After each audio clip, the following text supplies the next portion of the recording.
Hey everybody, it is Randy with Carchaeology, and I wanted to share an update on the Brubaker Box. So if you are a fan of the channel and you have been watching recently, obviously you've seen the whole restoration of the Brubaker Box, and you probably saw last week's auction of said. So here it is, and it sold. The eBay auction was an exciting thing, and what was most exciting to me was not only seeing what one of these things is worth, but seeing how far the auction spread across the internet. The auction was shared by tons of different people, not only individual folks, but also automotive media websites. MSN did something on it. Let's see, what other ones were there? All told, I think there are about 5 different sites that shared the Brubaker Box auction. Barn Finds did something on it, and that one was huge. That brought a ton of people into it. Let's see, there were a whole bunch of them, and I probably should have made the list fresh in my head before I did the video, but, well, I'm no professional. I just play one on TV. In any case, the Brubaker, it went up immediately on the first day of the auction and met my reserve of $40,000. Now, I got that number just thinking in my head, it's got to be worth that. That at least covers my expenses on it with a little bit of profit. And if it sold for any less than that, I really would have been disappointed. But it hit that on the first day. In fact, it went up to about 45 grand. Then it bumped up to about 50. And then it stayed there right around $50,000 for pretty much the whole week. It edged up a little bit here, $100 here, $100 there. And then the final day of the auction, I am as nervous as I could possibly be. I'm watching the bids. I'm refreshing the page to see where it is. It was at $50,000 and $50,600 was the total. And it didn't seem like it was going to move. And that blew me away because there were over 1,000 people watching the auction. In fact, maybe it was even more than that. And the auction itself had been seen about 20,000 times. So this was the most watched car auction on eBay that week.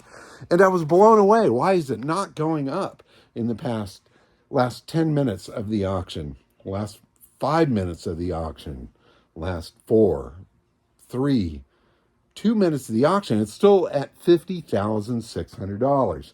And then finally, in the final minute, she jumped up big. And the total bid price was $68,900, which is crazy. Almost $69,000 for a fiberglass body on a Volkswagen Pan. Now, it's pretty insane, really, when I think about it, but I also think about it and think about the reaction that this car has had everywhere that I've brought it, everywhere that I've shared photos, and so on and so forth. I've never had a car in the lab here that has gotten the sort of attention that this little Brubaker Box has. So, there's a lot of hype in regards to these cars, and there were a lot of stories out there and a lot of guesses as to what one might be worth. But everything was pure fantasy, pure speculation. There were no recorded sales of a Brubaker Box out there to compare to. None. There were stories of a body, just a bare body, selling or being advertised at like $32,000. I heard that from a couple different sources, but I was never able to completely find that. The folks that have made plans to make the new Brubaker boxes, they've been really crazy about pushing it out there as being a super valuable thing. Obviously, it's good for their business if it is, but they were hinting and hoping and pushing out numbers that were up in the 6-figure range. But all of that is pure fantasy. Without seeing one actually sell in the public where folks can see it, it's impossible to know what it's worth. Now, I've spent much of my life as an automotive restorer and appraiser. I was an appraiser on the Sticker Shock TV show. I appraise cars every week for clients when they reach out to me. But this one, being my own, there was no way to put a number on it until I threw it up there on eBay to see where it landed. So now the world knows. The world knows that a Brubaker Box has the potential of being worth pretty close to $70,000. And that's a number. So will there be other ones that pop up in the future that sell for more? Quite possible. Will it be possible that any other ones pop up fall short of what this one got? Well, that could be true as well. But I know that this one is worth $68,900, and I'm pretty excited about that. I'm also super excited about the buyer of this car. So I was contacted during the auction by a client that is actually overseas. And we were having some problems with overseas bidding happening on the eBay auction, but this guy figured it out and he was able to place his bid. He had sent me some photos of other cars that were in his collection. He is certainly somebody that is into wacky machines, and the Brubaker is going to fit right in. Totally spectacular, and I can't wait to see it. The other fun part about it is that not only is it a collector overseas, he keeps some of his collection here in the U.S. And in fact, it sounds like he's going to keep this car in the U.S. for some time.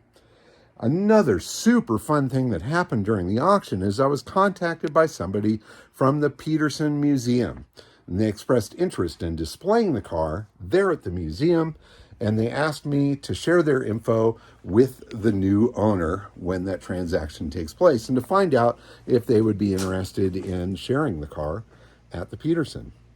And it looks like that's going to happen. So we're going to see what happens. I'm going to keep you guys posted as to what's going on. Still waiting for the transaction to complete.